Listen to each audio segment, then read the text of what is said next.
ब्रह्म ज्ञान का। अगर हम ब्रह्म ज्ञानी होना चाहते हैं, ब्रह्म ज्ञान पाना चाहते हैं, ब्रह्म में अपनी निष्ठा बनाए रखना चाहते हैं, तो उसके लिए सत्संग ही साधन है। बिना सत्संग के हमें विवेक नहीं खुलेगा, बिना सत्संग के हमें ज्ञान नहीं मिलेगा।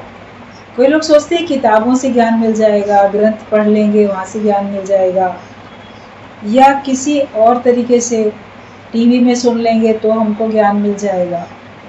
लेकिन ब्रह्म ज्ञान और ब्रह्म में स्थिति बनना, वो बिना सत्संग में आए, आमने सामने आके बैठे बिना पूरी हो नहीं सकती, वो स्थिति बन नहीं सकती, क्योंकि यहाँ पे डायरेक्ट कनेक्शन होता है।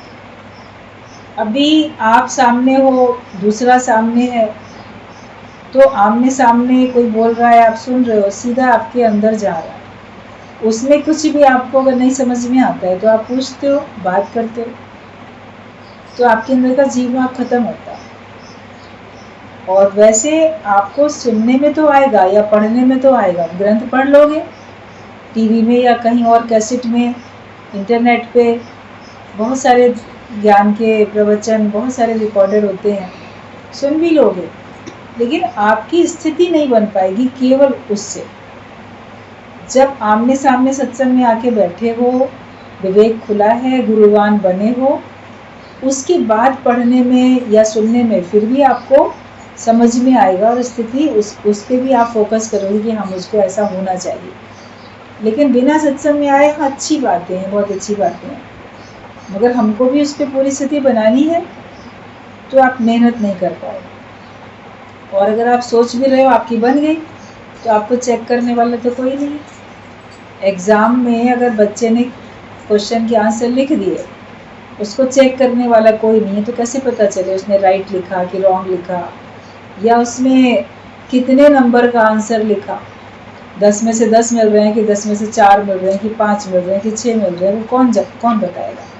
जब तक उसको कोई एग्जामिनर उसको चेक नहीं करेगा, तब तक तो ज्यों का त्यों कोई नहीं बता सकता। बच्चा तो बोलेगा मैंने तो पूरा सही लिखा है, उसको तो लग रहा है सही लिखा है, मगर कोई उसको बताए तब तो हर एक अपने को सही समझता है, मैं तो बिल्कुल सही। लेकिन जब कोई ऊपर से गुरु होता है तो वो बताता है कि हाँ तुम सही हो, या तुम अभी पूरी तरह से सही नहीं हो, अभी तुम्हें और अपनी निष्ठा पक्की करनी है, अभी और मैच्योरिटी लानी है, और परिपक्व अवस्था में आना है। तो ये बिना सत्संग में आए हो नहीं सकता है। इसलिए सत्संग ही ब्रह्म ज्ञान को पाने का एकमात्र साधन है, कि सत्संग ही साधन है इस ब्रह्म ज्ञान का। प्रेम व लगन वाले को रास्ता स्वतः ही मिल जाता है। हर रोज ये लगन बढ़ती रहे, अपने अंदर ये देखो, हर रोज मेरे अंदर परमात्मा को पाने की, सत्संग को सुनने की, सत्संग में जाने की लगन मेरी बढ़ती रहे। वरना मन बोलेगा क्या करेंगे सत्संग में जाके, घर बैठे सुन तो ले रहे हैं, मिल तो रहा है, ऑनलाइन तो बहुत सहारा है, मिल भी रहा है, आमने सामने भी हैं, बात भी कर सकते हैं, ऑनलाइन में भी आपको फैसिलिटीज दी हुई होती हैं कि आप अपनी बात रख सकते हो। लेकिन उसके बावजूद भी पूरी स्थिति बन नहीं सकती जब तक आप आओगे नहीं, आपकी माया कट नहीं सकती, अज्ञान पूरा निवृत्त नहीं हो सकता जब तक आमने सामने आके बैठोगे नहीं। तो देखिए, अगर तुम सामने हो तो कोई तुमको गोली पिस्तौल से चला के मारेगा तो तुम्हारे लगेगी और उससे तुम्हारा खात्मा होगा। तो गुरु के मुख से ज्ञान की गोली निकलती है, तुम्हारे जीव भाव का पूरा खात्मा होता है जब तुम सामने आके बैठते हो। दूर में थोड़ी ना आपका जीव भाव का खात्मा होगा, आप समझोगे लेकिन आप अपने को गुम नहीं कर पाओगे, मिटा नहीं पाओगे अपना, और ये मिटने की ही मंजिल है। तो सत्संग में आने की लगन हर रोज हमारी बढ़ती रहनी चाहिए, मन हो या ना हो, परेशानी हो, मौसम खराब हो, लगन वाले को रास्ता मिल जाता है। जिसके अंदर लगन लगी होती है वो तो रास्ता खोज लेता है। गुरु जी कई बार एग्जाम्पल देते थे, सोहिनी महिवाल का, हीर रांझा का, कितने कितने लोगों के एग्जाम्पल देते थे। कहते वो सोहिनी महिवाल में सोहिनी जो थी वो नदी पार करके चली जाती थी, छोटी सी नदी थी लेकिन तेज थी, तो उसको पार करके चली जाती थी अपने प्रेमी से मिलने के लिए। और वहीं उसने किसी पेड़ की झाड़ी में नीचे ऐसे झुरमुट में एक घड़ा छुपा के रखा था, तो उस घड़े के सहारे तैर जाती थी। तो षड्यंत्र करने वाले तो बहुत होते हैं ना, ईर्ष्या करने वाले भी, और लगता है कि बड़ी हमारी बदनामी होगी, ये ऐसे चली जा रही है। तो परिवार वालों ने क्या किया, उसका वो घड़ा पक्के घड़े के बजाय कच्चा घड़ा रख दिया और कुछ नहीं कहा। अब वो हमेशा की तरह निकली, बारिश भी हो रही थी और निकली। अब देखा कि नदी तो बारिश के कारण बड़ी तूफान पे थी, इतनी आसानी से नहीं बह रही थी, धीमी धीमी गति में, प्रवाह बड़ा तेज था उसका। अब इतने तेज प्रवाह में घड़े के द्वारा पार करना तो मुश्किल था। बोली फिर भी कोई बात नहीं, अब आए हैं तो जाएंगे ही। और फिर क्या देखती है, घड़ा उठाती तो वो कच्चा घड़ा, जैसे अभी कुम्हार ने मिट्टी से बना के उसको धूप में सुखाने को रखा हो, अभी पकाया ना हो, अब वो कच्चा घड़ा। ये तो बड़ी मुसीबत, कच्चा घड़ा है, ये तो पानी में जाते ही घुल जाएगा, मिट्टी वापस मिट्टी हो जाएगा। मगर सोचती है कदम आगे बढ़ गए, जो होगा देखा जाएगा, अधिक में अधिक मृत्यु ही तो आएगी, लेकिन हम अपनी लगन है तो हम अब कदम पीछे नहीं हटाएंगे, जो होगा देखा जाएगा। तो वो कच्चे घड़े को लेके ही उस उफनती नदी में पानी में उतर जाती है। और दूसरे उस पार में जो था महिवाल, वो देख रहा था, उसको भी समझ में आ रहा था कच्चे घड़े को लेके उतर रही है। अब वो तो घड़ा पानी में जाते ही गिर क्या हुआ, मिट्टी हो गया, वापस टूट गया। अब वो बहने लगी, डूबने लगी, वो भी कूद गया वहीं पर। तो ये बह रही है तो डूबी जा रही, तो मैं क्यों इधर रहूँगा, मैं भी डूब जाता। कहते प्रेम में, इश्क में दोनों ने अपनी जान गंवा दी, लेकिन जो उनका एक नियम था कि हमको मुलाकात करनी है, उससे पीछे नहीं हटे। तो एक सांसारिक प्रेम में कोई अपने प्राणों तक की परवाह नहीं करता, तो ईश्वरीय प्रेम में हम अपने सुखों की परवाह क्यों करते हैं? ईश्वरीय प्रेम में हम अपने प्राणों की परवाह क्यों करते हैं? अपने मान सम्मान की, लाभ हानि की, बहुत बातों की परवाह करते हैं, और उस वजह से हम अपना नियम तोड़ देते हैं। उसने सांसारिक प्रेम में नियम नहीं तोड़ा, और हम ज्ञान के रास्ते पे चलते हुए अपना नियम तोड़ देते हैं। तो ये प्रेम थोड़ी है। तो लगन जिसको लग जाती है उसको फिर कुछ सूझता नहीं, वो आगे बढ़ जाता है और उसको रास्ता मिल जाता है। सांसारिक प्रेम में कभी रास्ता मिलेगा, उसमें कभी मिलन होगा और कभी उसमें मृत्यु मिलेगी, लेकिन यहाँ पर आपको परमात्मा मिलेगा ही मिलेगा। अपनी लगन बढ़ाते चले जाओ। When there is will, there is a way. रास्ता है, चाहा है तो रहा भी है। अपनी चाह में खोट नहीं होना चाहिए। हमारी चाह में खोट होता है तो हम परमात्मा से नहीं मिल पाते, तो हम ब्रह्म ज्ञानी नहीं बन पाते। तो प्रेम व लगन वाले को रास्ता स्वतः ही मिल जाता है, अपने आप मिल जाता है। हर रोज ये लगन बढ़ती रहे। सारी दुनिया के गुरुओं ने सभी को भटका दिया। दुनिया में ज्ञान सुनाने वाले तो बहुत हैं, लेकिन वो कर्मों में और बातों में भटका देते हैं, लक्ष्य तक आपको पहुंचा नहीं पाते। आप ध्यान में, समाधि में, सत्कर्मों में और कर्मों में लग जाओगे, लेकिन अपने स्वरूप को जानने के लिए पुरुषार्थ नहीं करोगे। मैं कौन हूँ इस बात को जानने का पुरुषार्थ नहीं करोगे। आप द्वैत से नहीं हट पाते, अद्वैत में टिक नहीं पाते। तो और दुनिया में जो भी संत साधु गुरु हैं वो आपको द्वैत से अद्वैत में नहीं ला पाते, इसलिए लोग भटकते रहते हैं। और भगवान कृष्ण ने भगवद गीता में क्लियर बोल दिया कि अद्वैत से, अद्वैत भक्ति से और अव्यभिचारी भक्ति से मैं मिलता हूँ, जिसके अंदर भेदभाव ना हो, अभेद भक्ति।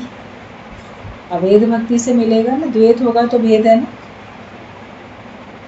वो ब्रह्म ज्ञानी गुरु हमको बताता है,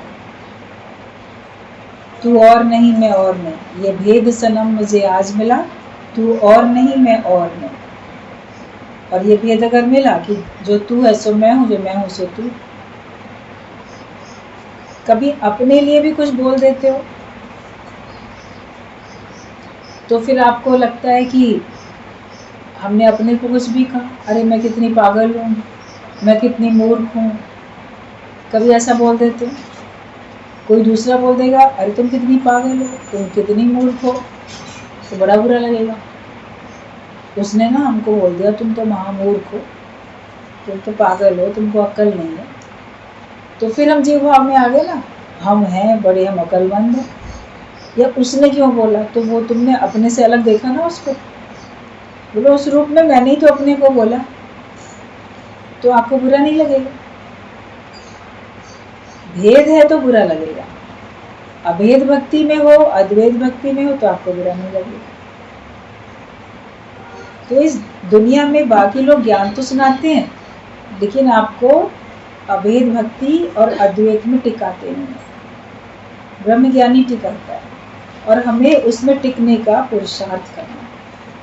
तो सारी दुनिया के गुरुओं ने सभी को भटका दिया, ऐसे भटकाया, द्वैत में डला रहने दिया, देह में पड़ा रहने दिया, ये भटकाया। ये शुक्र है कि सच्चा गुरु मिला है जो सत्य की राह दिखा देता है। हम लोग इस बात का शुक्र मनाएं कि हमको सच्चा गुरु मिला है। वो हमको अपना आप करके देखता है और अपना आप करके देख के ही वो हमारे साथ व्यवहार करता है। अगर दूसरा देखे, पराया देखे तो बड़ा रिजर्व रहे और उसी हिसाब से वो, जैसे और दुनिया में लोग दिखावे की भाषा बोलते हैं, दिखावे का व्यवहार करते हैं, वैसे ही करें,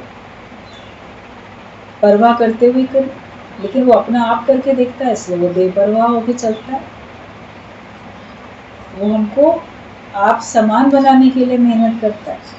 तो ये शुक्र मनाओ कि हमको सच्चा गुरु मिला जो सत्य की राह दिखा देता है और ये जीवन सार्थक हो जाता है।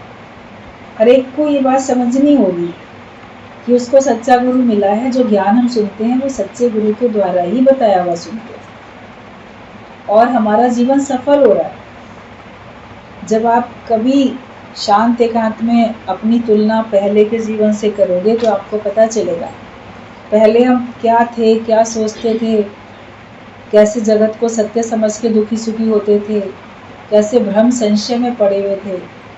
और अब सत्संग में आके सच्चा ज्ञान सुन के हमको कितना सारा एक पर्दा जो भ्रम भेद का था वो हट गया और हमें कितना ज़्यादा जैसे अंधेरे से हम प्रकाश में आ गए। गुरु का मतलब ये होता है कि गुफा से रोशनी में ले आए, अंधेरे से प्रकाश में ले आए। तो आप फील करोगे कि अब हम अज्ञान के अंधेरे से दूर हो गए और हम ज्ञान के प्रकाश में आ गए। आपका जीवन अब प्रकाशित है, सब कुछ साफ साफ दिखाई दे रहा है, अच्छा बुरा सब समझ में आ रहा है। आपको अपनी भी चेकिंग करने का समझ ढंग आ जाता है कि मैं अपने बारे में भी अपने नंबर अपने को दे सकता हूँ कि मैं अपने को क्या मान के चलता हूँ। रोज रोज गुरु का यही कहना होता है कि मान ना मान तू है भगवान, मगर हम तो मान ले और हम मानेंगे तो हमारा बेड़ा पार होगा। कहते मानो तो भी आप है, ना मानो तो भी आप, पर ना मानने से सहोगे अनेक संताप। आप मानो कि आप भगवान हो, ना मानो तो भी आप भगवान हो, लेकिन ना मानने से तुम संताप सहते हो। अपने को ब्रह्म ना जान के, अपने को जीव मान के दुखी सुखी होते रहते हो। बस विचार ही तो पलटने हैं। बुल्ला शाह से पूछा भगवान को कैसे पाना है, तो वो उस समय खेत में था, खेती कर रहा था। तो प्याज की खेती करने के लिए उसने से पहले बीज इकट्ठे डाल देते हैं, छोटी छोटी पौध पास पास निकल आती है। फिर उसको छोटी छोटी पौध को लेके उखाड़ के वहाँ से दूसरी जगह पे दूरी दूरी पे लगाते हैं, ताकि प्याज तो धरती के अंदर बड़ी होएगी, गोल गोल बनेगी, तो उसको जगह भी तो चाहिए। अगर पौधे बहुत पास पास होंगे तो अंदर प्याज गोल बड़ी कैसे बनेगी? तो इसके लिए उसको थोड़ा दूरी पे लगाते हैं। तो वो एक जगह से वहाँ से पौधा उखाड़ के और दूसरी जगह पे रोप रहा था, लगा रहा था। उस समय किसी ने पूछा उससे कि भगवान को कैसे पाना? तो उसने कहा बस इधर से उठा के उधर लगाना। बोले यार रबदा की पाऊँ, मतलब एक तो पट के एक तो ना, भाई यहाँ से उठा के वहाँ लगा दो। कि तुम भगवान को कैसे पाओगे? अपनी मन की मनोवृत्ति को संसार से हटा के भगवान में लगा दो, बस यही तो करना। मैं मेरे से हटा के आत्मा में लगा दो। अपने को देह मान रहे थे, अपने को ब्रह्म मानने लग जाओ। मानना ही तो है। मैं 5 तत्वों की देह हूँ ये मानते हो, या मैं शुद्ध स्वरूप ब्रह्म आत्मा हूँ मैं ये मानता हूँ। केवल तुम्हारे मानने पे तो है, किसी और के मानने पे नहीं है। तो ये भगवान का पाना होता है। बस ये विचार, एक विचार कर लो कि तुम कौन हो, और जो तुम हो वास्तव में उसी में टिको। जो तुम नहीं हो उसमें अटक जाते हो। इसीलिए अनेक संताप हमको सहने पड़ जाते हैं। तो ये शुक्र मनाओ कि हमको सच्चा सतगुरु मिला, जो सत्य की राह दिखा देता है, और ये जीवन सार्थक हो जाता है। बहुत जन्म बिछड़े थे माधव, ये जन्म तेरे लेखे। अब ये हम लोग को प्रण करना है कि बहुत जन्मों से हम भगवान से बिछड़े हुए, अब ये वाला जन्म भगवान तेरे लेके, तुम्हारे लिए। वरना पिछले कई जन्मों में हम केवल मैं मेरे के लिए जी रहे, मगर इस जन्म में हम मैं मेरे के नहीं जिएंगे बन के उनके, हम इस जन्म में भगवान के बन के जिएंगे। ये केवल हमको प्रण करना है, क्योंकि बहुत जन्म से बिछड़े हुए। भगवान तो हमको हर जन्म में बुला रहा था, हम ही नहीं जा रहे थे, क्योंकि हम अपने मैं मेरे को ही सबको समझते थे। माया का जो सुख था, आकर्षण था, वही हमको सच्चा लगता था, उसी के लिए जीवन जी रहे थे। ये जन्म में पक्की अपनी कर लो प्रॉमिस परमात्मा से, जो हमने की हर जन्म में। गर्भ में वादा किया था लेकिन याद नहीं किया था, उसको भूल गए थे कि अब ये जन्म परमात्मा तेरे लिए। अब मैं सकाम में नहीं निष्काम में रहूँगा, मैं मेरे के बीच में नहीं रहूँगा। अब मैं भगवान तुम्हारे लिए जीऊँगा, और तुम्हारी राह में मुझे कितने भी कष्ट आए वो तपस्या है। तन की तपस्या होती है, मन की तपस्या होती है, वाणी की तपस्या होती है। 3 प्रकार के तप बोले गए हैं भगवद गीता में। सत्संग में अनेक बार विस्तार से बताया गया। तो इस राह में हमको कितने भी कष्ट आए, तन के आए, मन के आए, धन के आए, हमको वाणी के आए, कुछ भी आए, उनसे हम पार लगे, तप करें, तपस्या करें। क्योंकि तप रहित को परमात्मा मिलता नहीं, तपस्या हमें ही करनी है। जितने भी कष्ट आएंगे उनको सह लें।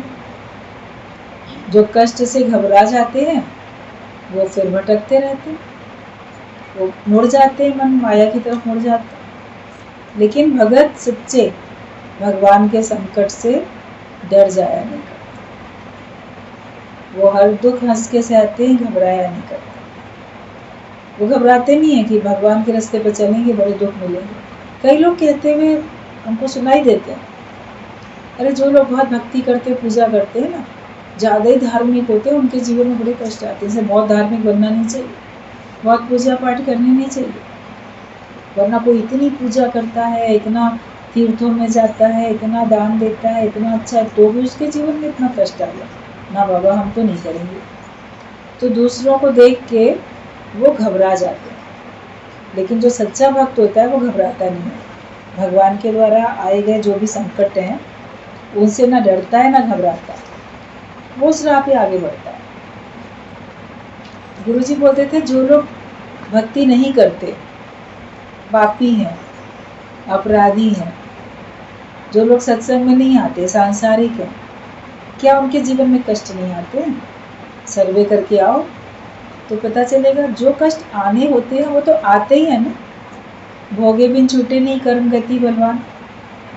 बल्कि भक्ति करने से, पूजा पाठ में रहने से हमारे लिए शूली से कांटा हो जाते हैं, वो कम करके आते हैं। तो हम कैसे बोल दें कि भगवान की भक्ति करने से हमको कष्ट क्यों मिला? बोले बहुत कम करके मिला, और अगर मिला भी तो उसको सहने के लिए शक्ति पहले मिल गई, तो फिर हम किस बात के लिए घबराएं? और हम संसार के हैं तो संसार से मिलने वाला दुख सुख हमको असर कर रहा है, लेकिन जब हम भगवान के हैं तो हम तो भगवान की राह में आगे बढ़ रहे हैं, हमको तो उनसे योग लगाना है, हम तो उस प्रसन्नता में आगे बढ़ेंगे। हम सांसारिक दुखों को या सुखों को महत्व ही नहीं देंगे ना। फिर दुख आए या सुख आए उससे हमारा कोई मतलब ही नहीं, क्योंकि ये जगत और जगत में दिखाई देने वाला सुख दुख, किसी के भी द्वारा मिलने वाला सुख दुख, उससे मेरा कोई वास्ता नहीं, दुनिया से मेरा कोई वास्ता ही नहीं, मुझे काम ईश्वर से। तो फिर हमको वहाँ का दुख सुख क्यों असर करेगा? सच्चा भक्त होगा तो उसको नहीं असर करेगा। उसने प्रॉमिस पहले ही कर दिया कि बहुत जन्म बिछ लेते माधव, ये जन्म तेरे लेके। जिसको भरोसा हो गया बेड़ा पार हो गया, अलमस्त फिर वो हो गया। जिसको ये भरोसा हो गया कि मैं तो भगवान तुम्हारा हूँ, तो उसका तो बेड़ा पार हो गया, और फिर वो बिल्कुल अलमस्त हो जाता है, फिर उसको कोई परवाह नहीं। दुख आया तो भी खुश रहता है, सुख आया तो भी खुश रहता है। वो उसको दुख सुख नहीं मानता, वो उसको परिवर्तन मानता है। जैसे मौसम का परिवर्तन है, तो हर मौसम का आनंद लेना सीख जाओ। तो जो परिवर्तन आते हैं, हर परिवर्तन में अपने को स्थिर करना सीख जाओ, क्योंकि हमें दुखों से भी मतलब नहीं है, सुखों से, लाभ से हानि से, जन्म से मरण से, किसी भी द्वंद्वी जोड़े से मेरा कोई मतलब नहीं। मेरा मतलब केवल भगवान से। जब हम भगवान के ही बन गए तो हम भगवान के बारे में ही सोचेंगे, हम संसार के दुख सुख के बारे में क्यों सोचें? तो वो अलमस्त हो जाता है। फिर उसे दुनिया के मान अपमान की क्या परवाह हो सकती है?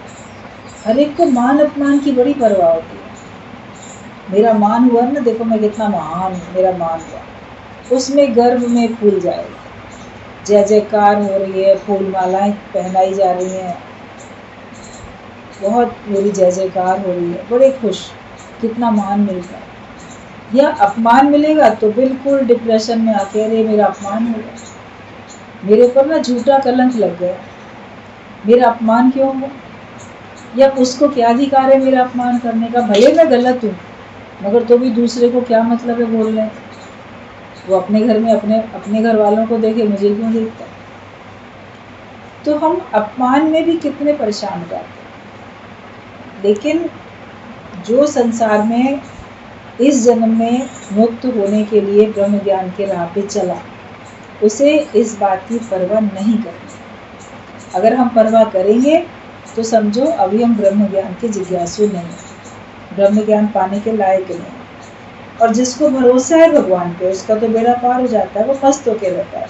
फिर उसे दुनिया के मान अपमान की क्या परवाह हो सकती है? वो मान अपमान की परवाह नहीं करता। मेरा बड़ा अपमान हुआ, मुझे डांटा, मुझे ऐसा किया, मेरे नाम खराब हो गया। तो नाम तुम्हारा कुछ खराब, नाम रूप नाश है, ब्रह्म का प्रकाश है। तुम नाम हो ही नहीं, तुम रूप हो ही नहीं। अपने को मान अपमान से ऊंचा उठाओ। जब आप अपने को ब्रह्म जानोगे, और जो हो रहा है वो सब हिसाब किताब हो रहा है। मैं दृष्टा हूँ, साक्षी हूँ, देखने वाला, अपने जीवन को भी दूसरे के जीवन को भी। मैं फलाना हूँ नहीं, मैं उसका दृष्टा साक्षी।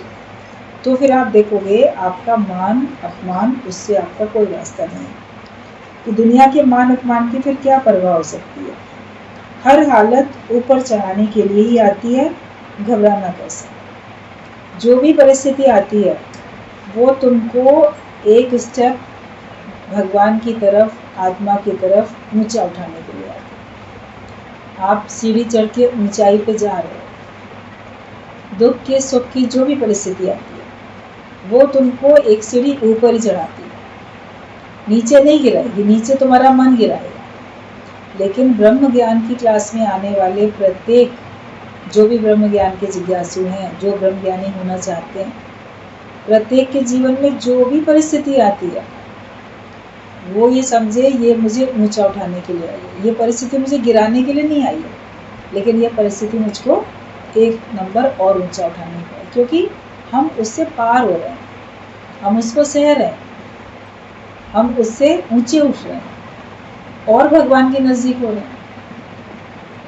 दुखों से अगर चोट खाई ना होती, प्रभु तुम्हारी याद आई ना होती। तो जो दुखों से चोट खाता है तो भगवान को तो याद करता है, तो एक नंबर तो और ऊंचा उठा। अगर ये परिस्थिति नहीं आई होती तो हमको कैसे पता चलता मानव मान में सम है कि नहीं है, द्वंद्वी जोड़े में सम है कि नहीं है।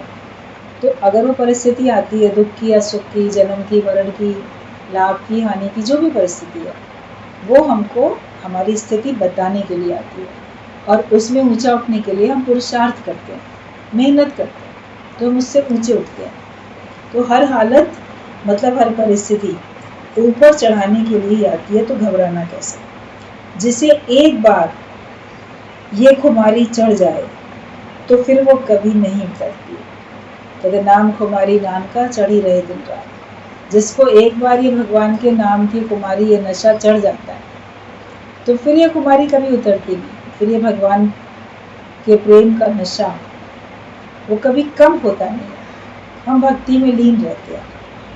तो अगर एक बार सचमुच में आपको ये प्रेम का नशा लग गया, ये नाम की कुमारी चढ़ गई, तो फिर ये कभी भी उतरने वाली नहीं।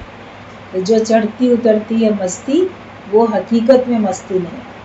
कभी बड़े मस्त रहते हो, कभी बड़े खुश रहते हो, कभी बिल्कुल रोते रहते हो, कभी बिल्कुल परेशान रहते हो, तो ये सच्ची मस्ती नहीं है, ये परिस्थिति के ऊपर आधारित मस्ती है।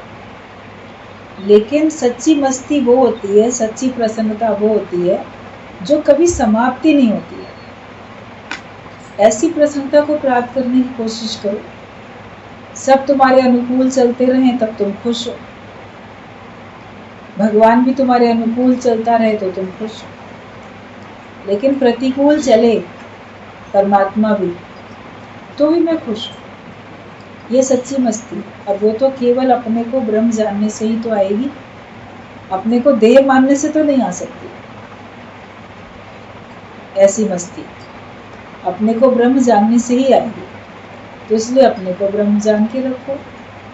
सतगुरु तुझसे लगन मेरी लागी रहे, ब्रह्माकार वृत्ति मेरी जागती रहे। ये वृत्ति सोए ना, जागती रहे। जो आत्म जागृति में होगा उससे कभी कोई गलत काम नहीं होगा, और जो अज्ञानता की नींद में सोया है वो अच्छा काम कर नहीं सकता। सोया व्यक्ति क्या काम करेगा, वो तो सो ही रहा।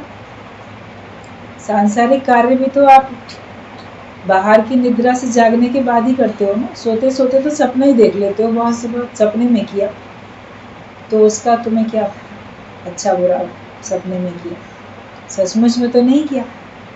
सचमुच में तो काम सवेरे जागते हो, उठे, नहाए, तैयार हुए, फिर कोई कार्य किया, तब होता है। तो आत्म जागृति में आओ, तब आपसे ये परमात्मा को पाने का काम हो पाएगा। अज्ञानता की नींद में पड़े रहोगे तो फिर नहीं हो पाएगा। तो ये कभी हमारी मस्ती उतरे नहीं, परिस्थिति के ऊपर आधारित हमारी प्रसन्नता नहीं हो। हम प्रसन्न हैं, हम आनंद का स्वरूप है, क्योंकि हम ब्रह्म स्वरूप। मैं हूँ सच्चित आनंद स्वरूप, और मेरा सच्चित आनंद स्वरूप है, ये कोई विरला जान पाता है, सभी नहीं जान पाते। जो पुरुषार्थ करते हैं, ज्ञान सुन के अपने पे कृपा करते हैं, मेरा सच्चित आनंद रूप कोई कोई जाने, तो समझते हैं कि दूसरे वाले कोई कोई जानेंगे कि मेरा सच्चित आनंद स्वरूप है, लेकिन मेरा सच्चित आनंद स्वरूप है ये बात कोई कोई जान पाता, हर एक कोई नहीं जान पाता। हर एक कोई अपने को ये 5 तत्वों वाला नाम रूप समझता है, लेकिन कोई कोई जो पुरुषार्थ करता है, गुरु के ज्ञान को पक्का करता है, वो ये जान पाता है कि मेरा जो रूप है वो सच्चित आनंद स्वरूप है। इसलिए अपने सच्चे स्वरूप में स्थित हो जाओ। इसीलिए भगवान ने तुमको सत्संग का दर दिखाया है, इसीलिए हम मानव तन पाके परमात्मा की प्राप्ति के लिए यत्न कर रहे हैं, और इसको हमें इस जन्म में पूरा करना है। अधूरे होके किसी को भी नहीं रहना, सबको अपने को पूर्ण बनाना।